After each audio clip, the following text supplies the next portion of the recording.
This is a look at Panasonic's new GX7 camera. It's a camera I've been waiting for since I bought my first MFT camera, the Panasonic GF1, back in August 2010.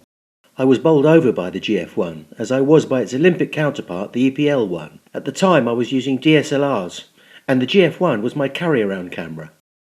The size and weight of the GF1 and lenses soon made it my preferred tool for general purposes, except for one glaring omission: no eye-level viewfinder. And then, out of the blue, the Panasonic GX7, a rangefinder-style compact body like my GF and EPL, but with a built-in electronic finder. Not only that, but it tilts. And the monitor tilts.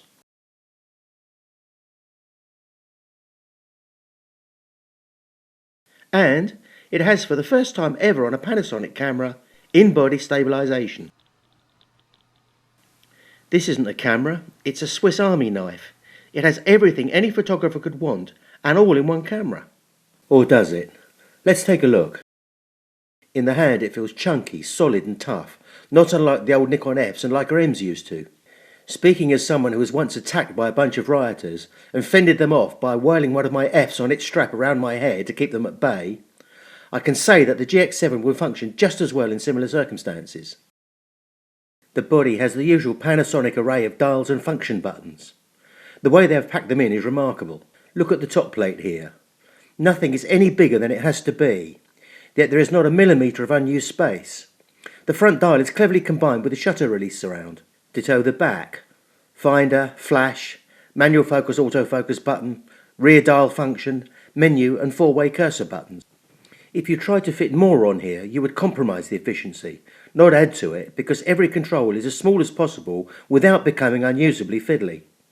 One effect of the compact size is that until you get used to it, it is quite easy to turn on the Wi-Fi with your palm simply by holding the camera firmly, so you might want to reprogram that. Remarkable about this compact camera though, is that not only does it have both EVF and rear monitor, but they both swivel. The GX7 swivel monitor is not as versatile as the GH3's articulated item, since it is no use in portrait mode. But the combination of EVF and monitor movement should cover most eventualities. For the more awkward situations, you can shoot remotely from the Wi-Fi and image app anyway. With the EVF tilted up, I found it easy to knock the diopter setting out of adjustment. You suddenly wonder why the lens isn't focusing properly and then, duh. On the subject of viewfinders, if you want a quality 90-degree finder for a Nikon DSLR, you're currently looking at over £200, a quarter of the price of the entire GX7 camera body. What I do miss is the protection afforded the screen by being able to fold it face into the camera when putting it away in your bag. There are a good few new functions on the camera, among them focus peaking, stop motion animation and, a big deal for video people, full control and live monitoring of video from tablet or smartphone. And mine is for video folk though, the in-body stabilization does not work on video. What about performance? The sensor is apparently all new. I personally can't tell the difference in noise performance between this one, my GH3 or my EPL5. Here is a comparison at ISO 3200. With this massive blow-up, it looks to me as if the GH3 has better detail, but you need side-by-side comparison to spot it. Basically, the GX7 is in the same mould as all the latest MFT cameras. Excellent image quality is a given, and to realistically better it you need to go to full frame format. The new 1/8000th of a second top shutter speed is nice. Not for stopping action necessarily, but for use as a sort of neutral density filter.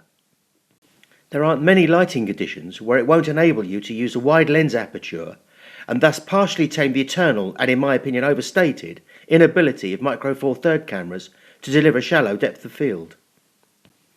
As an example, bright light conditions demanding an exposure of 125th at f16 at ISO 200 at 1/8000th demand an aperture of f2.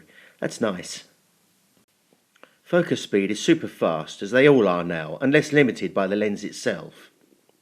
For video, you have Panasonic's usual comprehensive array of variations on the MP4 and AVCHD formats, which cover most needs. However, it lacks the GH3's MOV format, the highest quality video option, which may be a factor if you are planning ambitious movie projects. Frustrating for video enthusiasts is that one camera has the focus peaking facility that they find so useful, the other has the highest quality option. So here's your choice: high quality fuzzy video or low quality sharp video. I mean, I'm joking, of course. On a side-by-side comparison, I find the GX7's image colour output a little nicer, a little more Olympus in fact, than the GH3. But again, that's side-by-side and either one can be adjusted to match the other. Also on side-by-side comparison, the GX7's viewfinder and monitors seem a little more detailed than the GH3 and with slightly softer colours. The EVF has a colour fringing effect when moved fast, mainly seen on vertical elements in your frame. It's only when panning the camera fast, and it's neither here nor there to me, but it could bother some more sensitive souls. It's reassuring to have in-body stabilisation. It seems to be a two-way system like Olympus's EPL5, and it works well.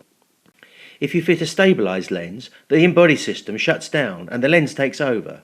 If you fit a non-stabilised lens, the body stabilisation turns on. My subjective feeling is that the in-lens system is a bit more effective. But I love having the body one. It makes the camera feel complete and will be very attractive to the many people who like to use their old Pentax, Leica, what have you lenses on MFT systems, as well as some of the little gems of primes that Olympus makes. The battery, by the way, is comparatively small, and I think most people will want to carry a spare to be on the safe side. The GX7 retains, as you'd expect, the comprehensive Wi-Fi functions of its stablemates, which along with the new image app give full control over video. The usual creative and scene effects are here: high dynamic range facility, time-lapse, plus the silent electronic shutter and the intelligent auto modes which turn the camera into a highly effective point and shoot. New is a very clever panorama mode which has you sweep the camera across your vista with the shutter release pushed down. It takes a bit of practice to get the sweep right, but when you do, you finish up with a seamless made-in-camera panorama with very little effort. Also stop motion, akin to time-lapse, but which lets you see on screen the previous movement of the object, so that you can get even, smooth movement more easily. The star of the show is focus peaking though. I prefer the magnified image in an image view for manual focusing of stills, but the focus peaking is great for movie, where the image in image view is disorientating. You can alter the sensitivity and colours if you wish. I sometimes shoot video of blues bands in dim light where the camera has difficulty in following focus, and this will make manual focusing on those sort of occasions much easier. That's most of the things I wanted to talk about covered. Now the subjective bit. Until I started putting this review together, I wasn't sure how I felt about the GX7. My GH3 with battery grip is a grown-up camera for serious work, when I'm setting out on a photographic mission with all my lenses and accessories. My second camera needs to be easily carried in my shoulder bag, small enough not to be a nuisance. I accept some limitations on camera handling as a result. I used to accept some limitations in image quality too, but Micro Four Thirds changed that. The GX7 started out at an illogical disadvantage, because it appeared to combine everything I'd ever wanted in my second camera: EVF, in-body stabilisation, silent shutter, non-nuisance dimensions. Potentially, this was my perfect camera. It brought to mind the cynical Steely Dan line about a new lover. All I ask of you is to make my wildest dreams come true. Reality could only be a come down. Like I said, I wasn't sure whether I liked it or not.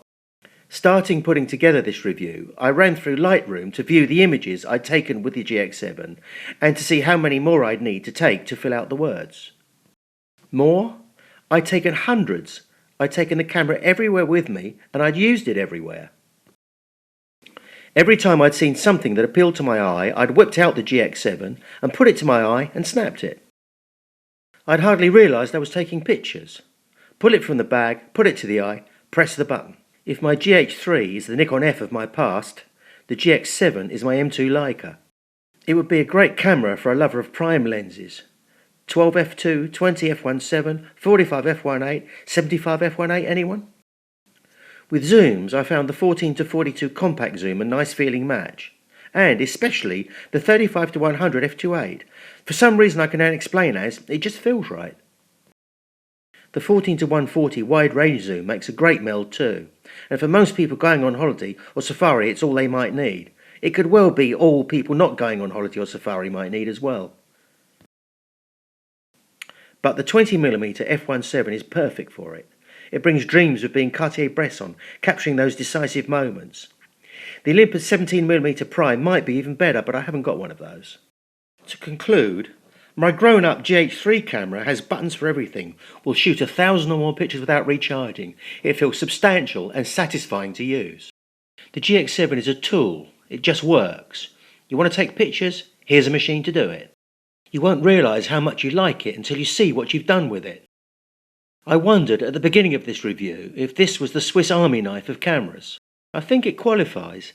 It incorporates practically every tool you might need when out and about, in a compact form that gives you no reason to want to leave it at home. I have one proviso: I don't recommend it for cowboys. Panasonic have missed out the tool for getting stones out of horses' hooves. Have to wait for the GX8 for that, I suppose. Thanks for watching.